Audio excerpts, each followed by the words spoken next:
Tapping చేసింది BRS party.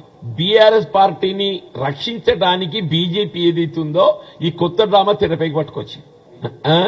అవునా, అవన్నీ బయటకు వస్తున్నాయి కదా. ఇప్పుడు అది నిన్న ఏం జరిగింది అనేది కదా వాళ్లకు.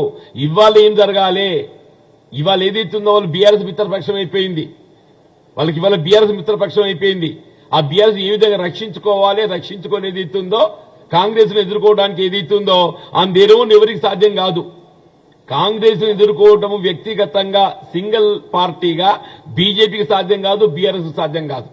కాబట్టి ఏదైతుందో మొన్నటి పార్లమెంట్ ఎన్నికల్లో ఏ విధంగా బీఆర్ఎస్ ను కనుమరుగు చేసి నిర్వీర్యం చేసి బీఆర్ఎస్ మొత్తం బీజేపీకి డైవర్ట్ చేసే ప్రయత్నం చేసింది. బీజేపీ మీకు మెజారిటీ సీట్లలో డిపాజిట్లు కోల్పోతున్నారు.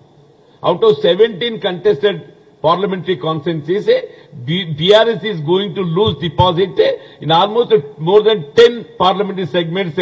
They are going to lose deposit. Deposit, I am telling, deposit. రాజకీయ అంశంతోని, రాజకీయ కుట్రతోని, ప్రత్యర్థి రాజకీయ పార్టీలను అస్థిరపరచాలనే ఒక భావనతోని, ఒక విధంగా ప్రజాస్వామ్య వ్యవస్థను అస్థిరపరచాలనే ఒక భావనతోని గత బీఆర్ఎస్ ప్రభుత్వం కేసీఆర్ గారు చేసినటువంటి ఒక దుశ్చర్య ఇది.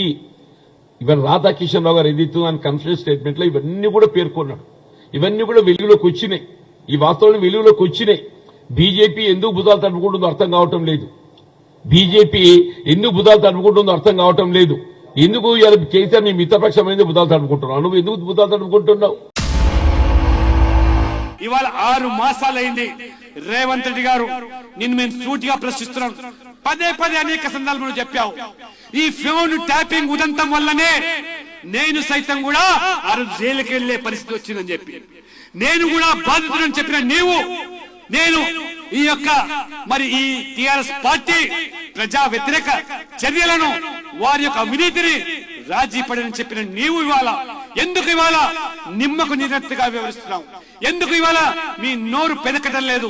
ఎందుకు ఇవాళ ఆ యొక్క వాంగ్మూలం ద్వారా సేకరించిన సమాచారం ఆధారంగా ఆ యొక్క సూత్రధారులను ఎందుకు వాళ్ళ మీద చర్యలు తీసుకోవటం లేదు? ఇవాళ కేసీఆర్ అయినా హరీష్ రావు అయినా బాహాటంగా ఆ వాంగ్మూలంలో ఆ పేర్లు కూడా ప్రస్తావించారు ఆ అధికారులు. ఎందుకు ఇవాళ నువ్వు మీనమేషాలు లెక్క పెడుతున్నావు? ఎవరి ఒత్తిడిల కోసం నువ్వు ఉల్లంఘిపోతున్నావు? చివరికి నీవు చెప్పినటువంటి, నీవే బాధితుగా ఉన్నటువంటి, నీవే బాధితుగా మారినటువంటి ఉదంతం, నీవే జైలుకి వెళ్ళిన ఉదంతం, నీవే చెప్పావు కదా, నా బిడ్డ పెళ్లికి కూడా నన్ను హాజరు కాకుండా కుట్ర పన్ని నన్ను జైలు పాలు చేశారు ఈ ఫోన్ ట్యాపింగ్ ఉదంతం వల్ల నేను చెప్పిన నీవు ఇవాళ ఎందుకు ఇవాళ రాజీ పడుతున్నావు? అంటే మీ ఢిల్లీ పెద్దల ఒత్తిడా, 10 ఒత్తిడా, లేకపోతే మీ కాంగ్రెస్ అధిష్టానం లోపాయికారిగా ఈ బీఆర్ఎస్ పార్టీతోని, కేసీఆర్ తోని ఏదైనా రాష్ట్ర ఒప్పందం